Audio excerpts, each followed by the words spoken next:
కాకినాడ జిల్లా కరప మండలం పెనుగుదురు గ్రామంలో కోడి పందాల నిర్వాహకులైతే బంపర్ ఆఫర్ ప్రకటించారు. దాదాపు 25 లక్షలు విలువ చేసే మహీంద్ర థార్ 4x4 కారును అయితే ప్రకటించారు. ఎవరైతే గెలుస్తారో ఆ కారును అయితే తీసుకెళ్ళిపోవచ్చు అని. దాంతో పందెం రాయిల నుంచి చాలా వరకు మంచి స్పందన అయితే వచ్చింది. చాలామంది పందెం రాయిలు అయితే వాళ్ళ పేర్లు అయితే ప్రకటించారు. అలాగే ఒక్క బరిలోనే 5 కోట్ల రూపాయల వరకు ఇక్కడ పందెం అయితే జరుగుతోంది. అంటే మిగతా చుట్టుపక్కల వచ్చిన వాళ్ళు, ఆ పక్కన అటువైపు ఇటువైపు కాసిన వాళ్ళు అంతా కలిపి ఒక్క బరికే 5 కోట్ల రూపాయల వ్యాపారం అయితే జరుగుతుంది. తారుమారు అవుతుంది అటు ఇటు. మామూలుగానే తూర్పుగోదావరి, పశ్చిమ గోదావరిలో కోడి పందాలు విపరీతంగా జరుగుతాయి. దాదాపు ఈ పండక్కి 500 కోట్ల విలువ చేసే పందాలు అయితే జరుగుతాయని అంచనా. అయితే ఈసారి 1000 కోట్లు దాటే అవకాశాలు కూడా ఉన్నాయని చెబుతున్నారు. ముఖ్యంగా అమెరికా నుండి వచ్చినటువంటి తెలుగువారు కూడా ఇక్కడ కోడి పందాలకు వెళ్తున్నట్లు తెలుస్తోంది.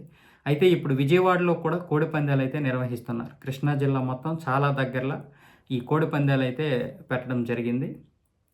ఇప్పటికే తెలుగుదేశం పార్టీ లోపాయికారంగా అనుమతి ఇచ్చినట్లు తెలుస్తోంది.